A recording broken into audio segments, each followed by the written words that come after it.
What's up guys, Manic Mercurian back here again, and we're doing another birth chart reading. This one is for a Wednesday, June 2nd, 1993 at 11:30 a.m. in Miami, Florida.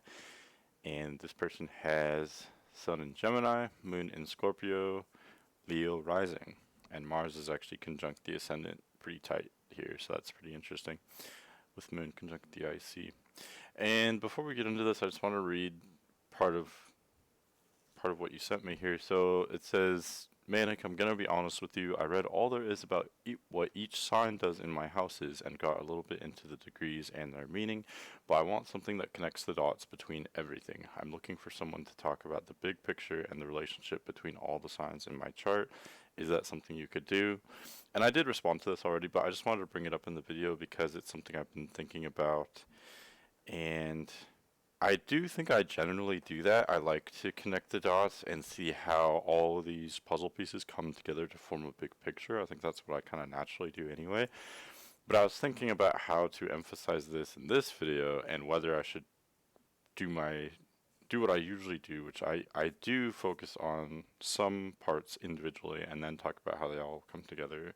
And I think I'm going to still do that in this video just because even if you have read, all there is to know about the signs, I may have, I do have unique perspectives on certain aspects and placements, and so I'm gonna do sort of my regular reading here, but I'm gonna make sure to definitely cover how everything comes together here.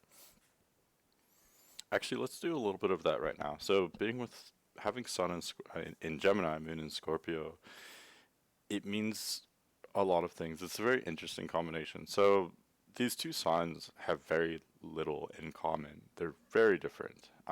They have a quincunx aspect, which means that, you know, as um, in astrology, Gemini and Scorpio have almost nothing in common. They're not the same time of year, they're not the same season, they're not the same mode or element, they're not the same polarity. One is air, one's water, one's yang and one's yin. One is late spring, one is mid fall. They have basically nothing in common. So basically, what this means for you is that you have a lot of contrast, and even just Gemini and Scorpio themselves have a lot of contrast, even in just in those two signs individually. So it means that it would make you complex, and it would be very difficult to manage to manage all that complexity, especially the complex emotions brought on by the Scorpio moon, and then the complex thoughts and analytical mind brought on by the Gemini sun. It'd be a lot to handle, and it would mean that you are. It's an interesting combination because Gemini is so scattered and wants a little bit of everything, and Scorpio is so focused. It likes to just dive into one thing. It's very committed. So you would want so much information and experience. And I'm noticing this dichotomy that I think sometimes you would feel emotionally out of control. And because you have very intense emotions, you feel very deeply. And so you would be drawn toward consistency. You want structure because structure makes you feel safe. And this is part of why you want information because you really do want information. You soak up so much information, um, and part of why you do that is because it makes you feel safe as well. It makes you feel emotionally secure. But what's funny is that even though you're drawn toward structure and information, you want things to be calculated. You also crave intensity and new experiences. You can handle a lot because I think it's also part of your complexity, I guess. So I'm noticing these two different desires or needs where you're simultaneously drawn towards structure and even predictability to some extent, but at the same time you're also drawn toward exactly the opposite. You want something new and exciting. You want some kind of like new information or completely new experience, and you want to just dive into that newness of whatever it is. And even if there's intensity there, you'd be attracted to it. So I think just like with anything, this requires balance. You need to be learning and experiencing new things in your life, just like everyone, I suppose. But at the same time, you do need some kind of level of structure as well. But this would be very, I think it'd be very difficult to maintain this balance, especially at a young age, because again, these energies are just so different. It'd be hard to satisfy both of these two different sides of your personality. Something I noticed here is that you do have Sun in Gemini, of course. It's actually about halfway through Gemini, and you have South Node conjunct your Sun as well. We can talk a lot about that. Um, but But you really don't have a lot of other air planets. You've got Jupiter in Libra. That's it. So no other inner air planets, and this is really unusual because most people have their Mercury in the same sign as their Sun, meaning that the mind represented by Mercury and the ego represented by the Sun are both almost synonymous, or they're both very similar for most people. But for you, this is not the case. You have Mercury at the first degree of Cancer. And so this almost strengthens the watery emphasis of your Scorpio moon. Again, you feel very deeply. You you have a lot of traits of water actually. So the way you think and the way you feel, not only your core emotions but also the way you analyze things, actually is very intuitive, and it's very much based on emotion. Cancer Mercury learns things and remembers things very much through emotion, among other things as well, but they almost use it's like they feel their way around the world through vibes and emotions, and they feel that. And they have actually really good memories because, whatever they feel, they remember very strongly because it's important to them, I guess. So Cancer Mercury is not the worst placement to have whatsoever. I think it's actually underrated. There's a certain kind of pragmatic common sense that comes with it. Sort of like a almost common sense, but it's kind of Cancer Mercury can kind of just look at a situation and just intuitively know its stance on it. And I think with Scorpio Moon and Gemini Sun, you pick up on things very quickly. you Maybe that's what you're expressing with astrology itself, that you, especially with complex systems, or people, for instance, people are complex systems to some extent. You can see through people very easily, and this is because of your Sun, Moon, and your Mercury. Um, you can just look at situations almost immediately and pretty much figure them out. And then, if you don't understand something right away, I think you would be obsessed with it. Like, it would just not be satisfactory for you to not understand a person or a thing. You would desire that so strongly that you have the capabilities, again, like I said, that you can figure out very complex or hidden topics relatively quickly. Let's talk about your South Node conjunct the Sun. So South Node is a really strong placement. It's, in anyone's chart, it dictates a lot, but it's something that's very much underlooked, or underlooked. I don't know if that's the term, but it's very interesting because you do have South Node conjunct your Sun, so this strengthens the theme of this, and it would make eclipse seasons very strong for you. And we just had an eclipse season that was in the same signs of your nodes. So you just had your nodal opposition as the South Node crossed your North Node, and the transiting North Node crossed your South Node. So this means you may have experienced a lot of change this year, especially around June, and just within the past month or so. You may have experienced a lot of change within your life. And this is just because these eclipses lined up with your nodal axis very, very strongly. They lined up with it very closely. You're actually born just a few days before an eclipse. It looks like, yeah, it looks like about 2 days before a full moon lunar eclipse. I don't think it would have been visible in your area in Florida, but it definitely was a full moon lunar eclipse. So you have this kind of eclipse energy. So what that means is that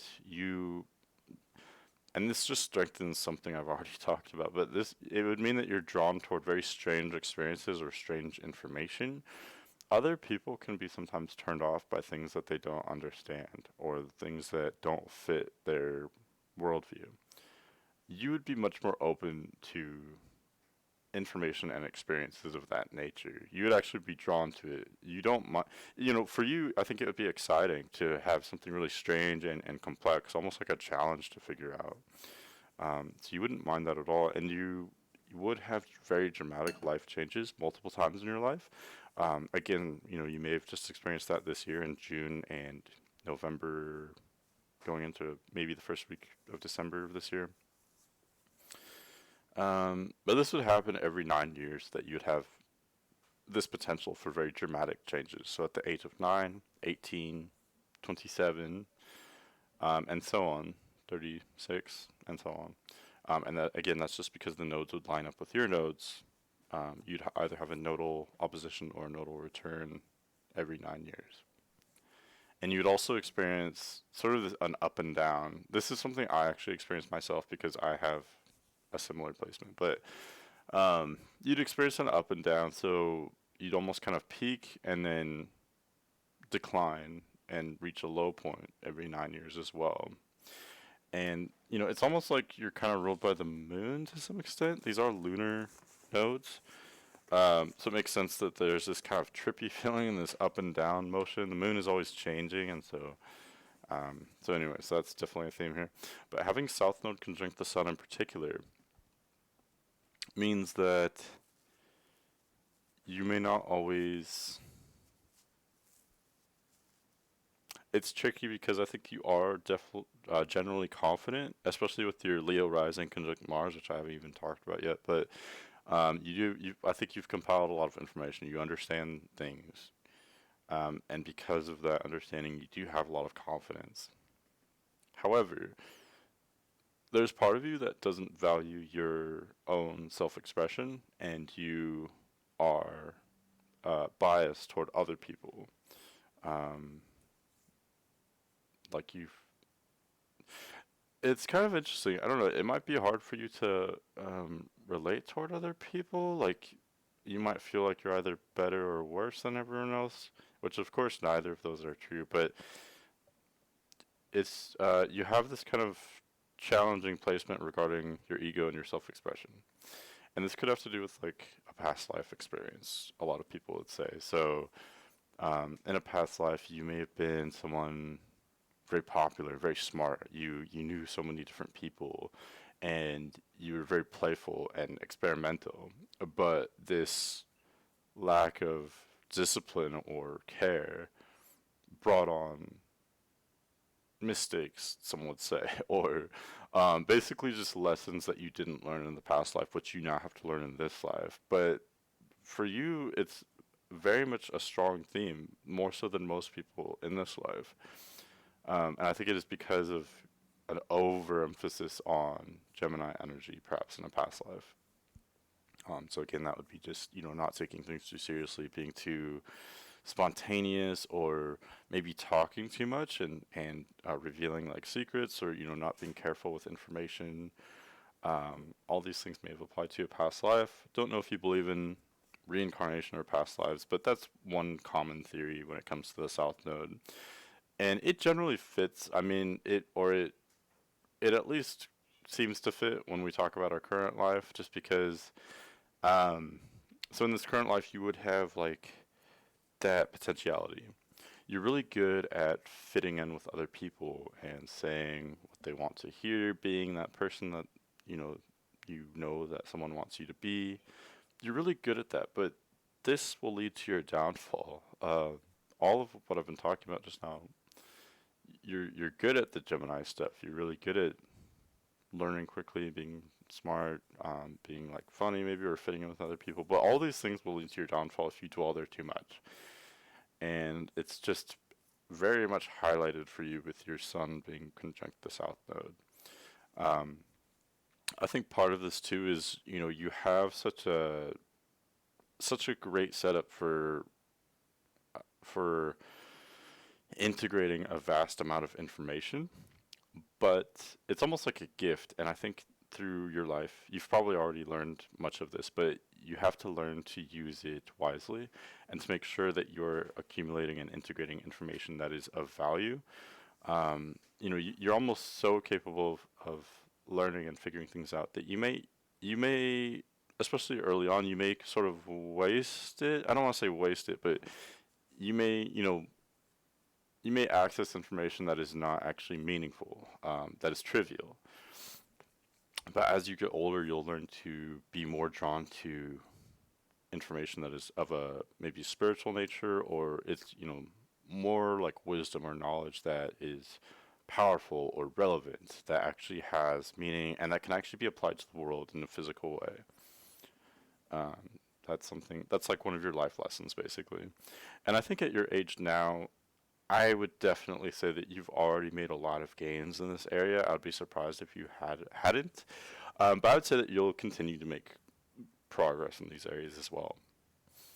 Hopefully that makes sense. And if not, or if you'd like clarification on anything, we can definitely continue our dialogue, and I'd be happy to answer any questions you have. There's so much that I haven't talked about yet. So let's talk about your upbringing a little bit here. So South Node in Gemini, it does indicate a child that would be kind of like Gemini. So, very, very smart, very playful. I do think all these things I'm talking about learning very quickly would apply to a young age because of your South Node in Gemini and your Scorpio moon. This is something you've always had. You've always been very curious and wanting to figure everything out. Um, and you have Moon in Scorpio conjunct the IC. IC is this little arrow at the bottom. It's always exactly opposite the midheaven, the MC. And sorry, IC rules much of our childhood. And being in Scorpio, your childhood may have felt tumultuous, and you may have been someone who you may have been a child that was emotional, maybe a little bit strange or unusual, but definitely very smart, very precocious.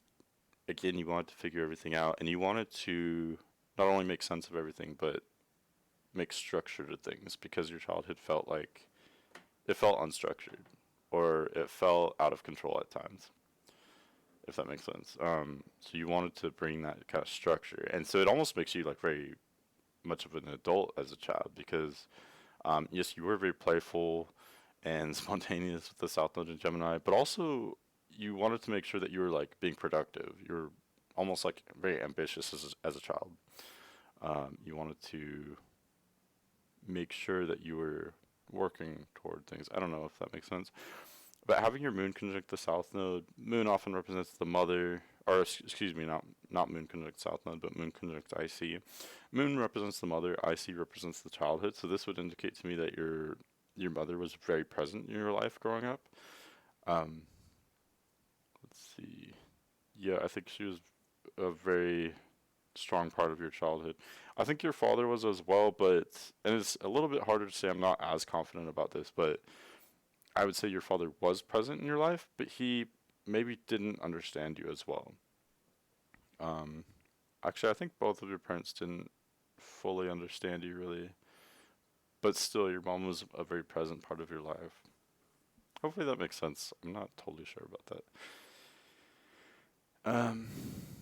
Okay, let's talk about this. It's very interesting. So you have Chiron and Mars conjunct your ascendant in Leo. So combining Scorpio moon with Leo rising conjunct Mars means that you do not back down from confrontation, especially when it's having to do with someone that you are loyal to. You're much more loyal than the typical Gemini. Being Leo rising with Scorpio moon, family and close friends are very important to you, or whoever you consider, very close to you that you have bonds with. Um, you're very loyal to them. They're very important, and when they are in danger or there's a confrontation involving them, you don't hesitate whatsoever to go to the fight. You're actually very much a fighter. You and it's mostly defensive, I would say. Moon in Scorpio, is very defensive. It's almost like in a survival mode all the time, and it doesn't. The Scorpio. I'm sure you already know this, but it's probably the best fighter, but it's very much a defensive fighter. So it doesn't usually initiate, at least not directly. But when a confrontation does arise, it unleashes its full force and it fights in a very dramatic way. And then having Leo rising conjunct Mars, it would mean that you would almost enjoy a fight. It doesn't necessarily mean you'd be aggressive, but I think you're meant to fight for something. I know that's kind of vague, but you're definitely a fighter. This may even have to do with like I don't know, martial arts or like physical fighting. I've observed that in multiple people with ascendant conjunct Mars. Um, it could also have to do with like fighting for information that you found because I, so much of your personality has to do with like learning and figuring things out. So maybe part of this has to do with fighting for, these truths that you've uncovered, which may differ from what other people believe in. I'm not sure, but there's definitely an emphasis on fighting for you, and I think you're fighting for, Mars and Leo. It fights for what it feels in its heart. It fights for what it believes to be just and right in the world. Um, so there's definitely an emphasis on fighting here, and I think you might fight. Chiron is conjunct this as well. The Ascendant and Mars. So you may fight for other people who are not able to fight for themselves. You may, I don't know, it's almost like like combining Mars and Chiron, it's like you're healing people, but through fighting. So maybe defending those who can't defend themselves, or fighting for people. I'm not sure. I feel like you probably know what I mean, maybe more than I do. You can let me know about that, I guess. Um, let's just talk about some more general aspects of your personality here. So, combining Venus in Aries, Lilith in Aries, Mars and Ascendant in Leo, and Moon in Scorpio, all of these would indicate a high sex drive. It would indicate that you have a very high sex drive and you're very confident in like romantic or sexual situations or relationships. Um, Venus and Mars have a lot to do with how we express ourselves and what our style is or approach is with relationships. For you, they're both in fire signs. So you're very expressive, very outgoing. You're kind of the leader in a lot of ways. And with Leo rising as well, you would definitely be the leader in your um, relationships, romantic or otherwise, even just like partnerships or what have you. And you'd be attracted toward um, people reminiscent of Aquarius. So your descendant is an Aquarius, so you would be drawn toward very unique people. You want someone interesting, and this kind of falls back to all these other placements that you have too, where it would take someone or something very interesting and unique to really captivate your interest. And this would apply toward your partnerships and relationships as well. Um, you want someone very unique, someone who has their own stances on things, or someone intellectual, someone unusual, someone kind of weird maybe. That uniqueness is really important to you. You would rather them be like really strange and out there than just someone kind of conventional. But at the same time, there is this kind of unique blend in Aquarius where it can almost be surprisingly traditional. So like, you may want almost like I don't want to say cliche, but almost like like an old-fashioned love story. But there's always this kind of unique, weird twist to it when we talk about Aquarius. You want to make it your own. But you'd be drawn toward people who would follow your lead, generally speaking, in partnerships and romantic relationships. You would want to be the leader. You're so spontaneous, so fiery, so outgoing. You'd want someone who is content with going along, following your lead basically, and following your self-expression. You'd want someone else who's very strong-willed as well, but someone who is, I don't know, you'd just generally be the leader in the dynamic, if that makes sense. Um, you do have Venus in detriment in Aries, so you do have that kind of unusual style to the relationships. That could be somewhat challenging, um, because it can be challenging because Venus again represents, I'm sure you already know this, but Venus represents how we approach relationships, among other things.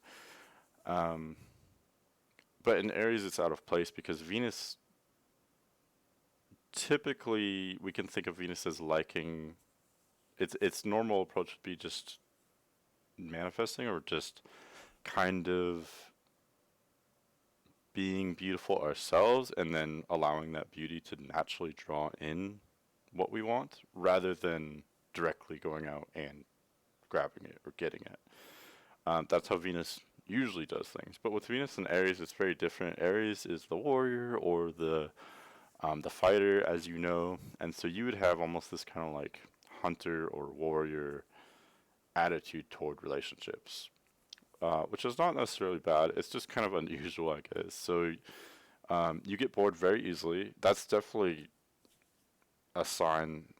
You know, Gemini gets bored easily. Scorpio needs a lot as well.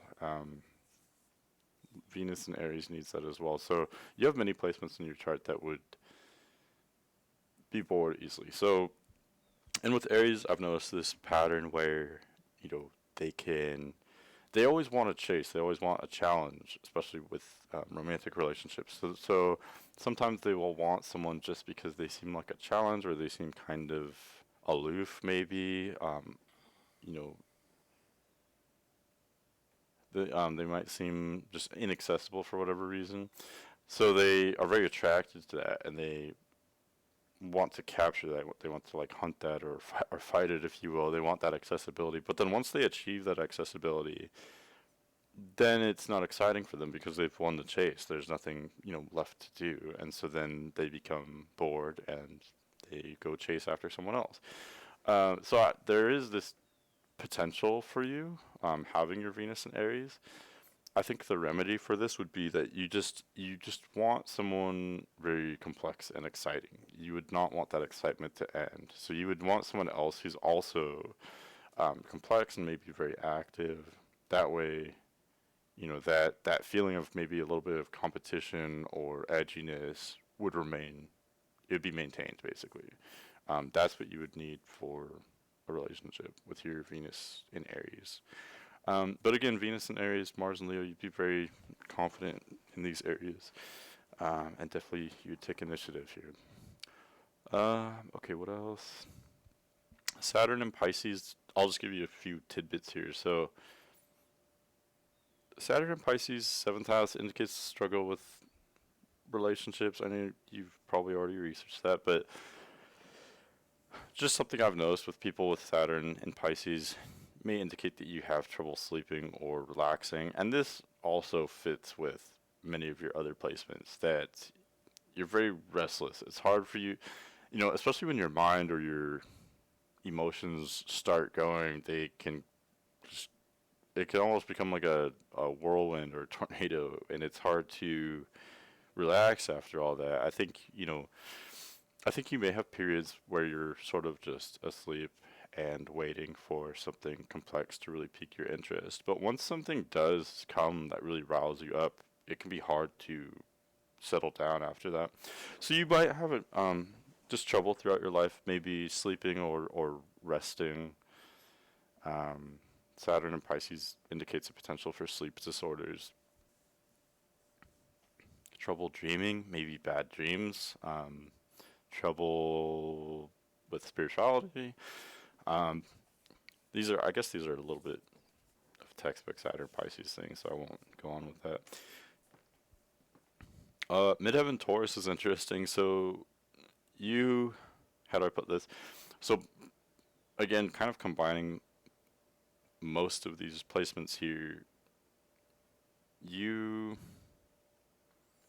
I think you can have some level of stability, but it's based on change, and that really comes to Scorpio, but it also applies to multiple of your other placements. Scorpio is fixed, so it's focused on consistency, but it's focused on constant change, and that's something we experience in mid-fall. You know, for us in the northern hemisphere, Scorpio is the middle of fall, so it's constant change. And so I think you do have some level of consistency, but it's based on constant change. You're constantly growing, evolving, figuring things out, learning. So you're doing this in a very constant way, but it's constant change. You're constantly shape-shifting and evolving. So that being said, it's interesting that you have Taurus midheaven because the way you would come off in public and at work, maybe at school or what have you, just kind of your overall reputation would be very different than I think how you are in most other aspects of your personality and of your life. You would seem very stable and very grounded. And again, I'm not saying that you can't be stable or grounded, but you don't have a lot of Earth in your chart. You actually just have, Uranus and Neptune, just these very far outer planets. Um, so you may not feel grounded at times. I think you can feel, like I've said before, you can feel out of control at times because again, you integrate so much information that it could be integration and emotion, that it can make you feel crazy and it can make you feel ungrounded. You might just get like swept away in your own head, sort of. Um, So yeah, I think you do have that potential for being ungrounded, but it's just kind of funny because I don't think people would know that in your workplace or from your maybe even from your online profile or what have you. You would seem very grounded, very chill, low key, stable. Um, that's what people would sense into you. So I mean, so that's good. That's a good midheaven to have. That's a good approach to have with your career, I guess. Um, it would also bring that stability to your life, but that's a little bit contradicting because I've said that, especially with the eclipse seasons, they would affect you very personally. Um, I think that's a common theme here that throughout your whole life, there's this constant change. Um, hopefully that makes sense. Let's see. I've pretty much talked about most of what I want to talk about. Um, you do have Uranus and Neptune in the sixth house. So that would indicate very strange, unusual situations involving your health, um, or sudden changes in your health throughout your life. You may go from being very healthy to very unhealthy and then back again multiple times in your life, or being suddenly afflicted with a very, strong like injury or illness and then dramatically get better again very quickly. That's definitely a potential. You have Jupiter in second house Libra, so that would indicate you're good with money. Um, like money just kind of naturally comes to you. You don't have to work super hard for it. You are ambitious with your Scorpio moon for sure, but and Jupiter in Libra indicates fortune with relationships, which is good because you also have Saturn in seventh house, which would indicate challenges with relationships. So both are true, and both would take time to really maximize the benefits from. Okay, what else here?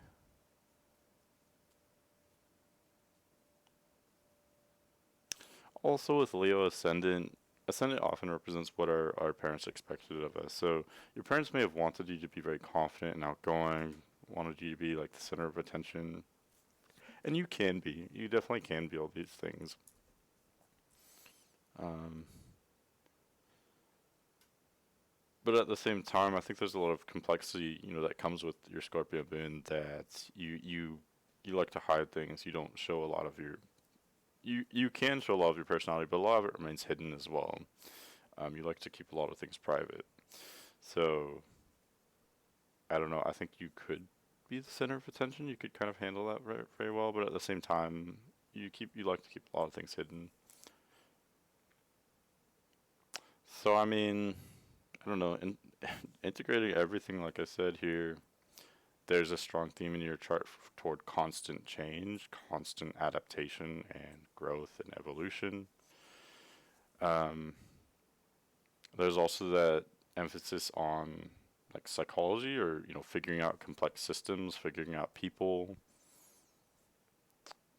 There's that theme on definitely being very confident in your partnerships, being a leader in those areas. These are the main things I see. Let me just make sure I'm not missing anything else here. And definitely being intuitive, or sensing things. Not always, you don't always think in a very linear way. You often just kind of like absorb information. And I think you'd be one of those people that you just know the answer to a problem, but you're not sure how to explain it. You just kind of know things. Again, it's not it's not always linear or logical the way you absorb information. It's not always, and that doesn't mean it's wrong at all. It just means it's more intuitive, I guess. That's pretty much what I have to say. So again, if you have any questions or if you'd like to talk about anything in more detail, or if you would like me to clarify anything, then definitely let me know.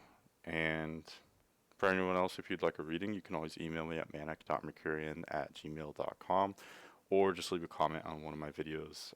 I am just charging $5 right now for natal chart readings or synastry readings. But yeah, I'm here to help, so let me know what I can do. But thank you for this request. It's a very interesting chart, and thanks for watching. I'll see you later.